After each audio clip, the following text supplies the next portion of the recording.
Hello, sweet tooths. Do you want to enjoy a super chocolate cake that's perfect for any celebration, birthday, or just to indulge yourself? The first thing is to take 4 large eggs size L. I'm going to put them in a large bowl and add salt to taste. Once I add that pinch of salt to enhance the flavors, I'm also going to add a teaspoon or a splash of essence, vanilla extract or flavoring, which goes perfectly with chocolate cakes. I mix the egg white and yolk very well, and once everything has a uniform texture, I add a cup and a half of milk, about 300 milliliters, and I'm also going to add 125 milliliters, a little more than half a cup of oil. Use whatever you have at home, or whichever you like best to sweeten it. Add whatever you want. The standard amount is 150 grams or 3/4 of a cup of sugar, but I'm going to use erythritol, 30 grams, and it's a perfect substitute. So, if sugar doesn't work for you, you can easily make it with a sweetener. Once you mix it in, you add flour. I'm using regular wheat flour, but you could substitute it with any other type of flour. I'm going to add 2 cups, and I'll do it using a strainer or sifter, so that the flour falls very fine and mixes more easily.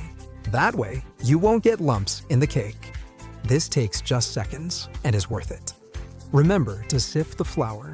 Mix it very well, first with the mixer off and then with it on. Although honestly, you don't really need an electric mixer for this. Nowadays, you can even do it with a whisk. We're also going to add 2 heaping tablespoons of pure cocoa powder to give it that strong chocolate flavor.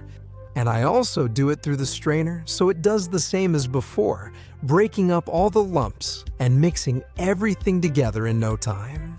We stir it around, and once everything is completely creamy, we're going to add the last ingredient for the cake, the one that makes everything rise, baking powder.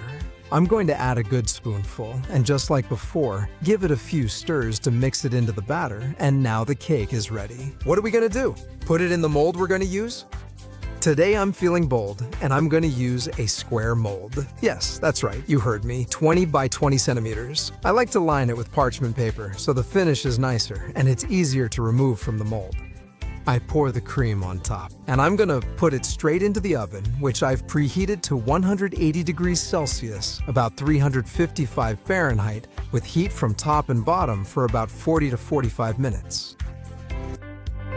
So I'll show you how I prepare this layer, also with sugar-free cookies. So you can see that you can play around. There are options for everyone, and if not, then just use regular cookies. It's okay.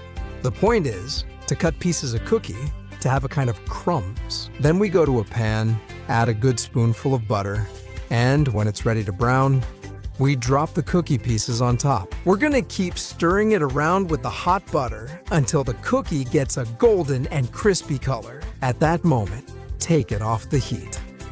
Look, those 40 or 45 minutes have already passed. The cake already looks good. But even so, I poke it in the center with a toothpick. And if it comes out clean, that means it's ready. So I take this wonder out of the oven, and the house already smells fantastic. Like chocolate cake. I recommend, as soon as you take it out, covering it with a bit of kitchen paper. This helps the temperature drop more evenly and keeps it from losing its shape too much. Then you remove the paper once it's a bit warm, and you'll see it's just a little bit sticky. Remember to do this with a clean hand. We drop the cookie on top, and if you want, you can even press a little so the pieces sink into the top of the cake. That's up to your preference. The important thing is to spread it out. And for the chocolate layer, it's very easy. You put a cup and a half of milk in a saucepan again.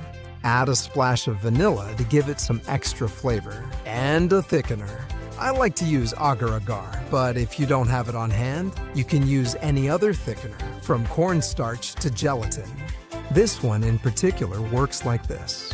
Do you wait for things to boil? Boil it, stirring constantly, and cook for 1 to 2 minutes over medium to medium-high heat. Then, you pour the milk liquid with the thickener over a chocolate bar, which is going to give it today's special touch and should be finely chopped. The heat from the liquid will make the chocolate melt as if by magic. So, you'll need to keep stirring it until you have a smooth liquid. Once you see that the chocolate has completely dissolved, you can give it an extra shiny touch. With a little bit of butter, about 1/3 of a cup, I use around 65 grams or so. You just drop the piece in the center and start turning it around. Taking advantage of the chocolate's temperature, you'll notice how the butter melts. Real magic. If you've taken too long and this starts to cool down, you can always put it in the microwave for a few seconds to warm it up. But, well, that's a trick you only need if you lose track of time. In the end, cream like this is perfect to take and pour into the mold, where we have the super chocolate sugar-free cake, the toasted sugar-free cookies, and the desire to enjoy. Come on, pour the chocolate on top, and then move the mold so it spreads evenly. There it is, all over the surface. Shake it a little and wait. You can set it aside now, and if you want, even put it in the fridge or refrigerator until it's time to serve. If you want, you can make this cake the day before the celebration without any problem. And then you can take advantage of the night and get some sleep with your pillow. To think about how you're going to decorate it. You can put whatever you want on it, although to be honest, a really simple decoration looks great on it. Let's take it out of the mold. And this parchment paper that I told you goes around the edge, some strawberries to decorate, and I think I'm not going to add anything else. It's elegant on its own. Look at how it looks and how it cuts. Don't tell me you don't feel like doing this, grabbing a good piece on your plate and enjoying it. I hope you feel encouraged to make this wonder, because I'm sure everyone at home will be thrilled. Chocolate cake without sugar, all advantages, delicious. Look at how amazing it looks. A beautiful, perfect, and delicious chocolate cake. You cut it into pieces, and the whole family can enjoy it. Truly wonderful. Decorate it however you want, and enjoy a cake that's sure to be a hit. Perfect, for example, like in my case, for a birthday. I hope you like the idea. And while you're at it, leave me a comment. What has been the birthday cake you've enjoyed the most? I'm sure you remember it, and also tell me where you're watching the video from. That way we can travel around the whole world together, enjoying delicious things.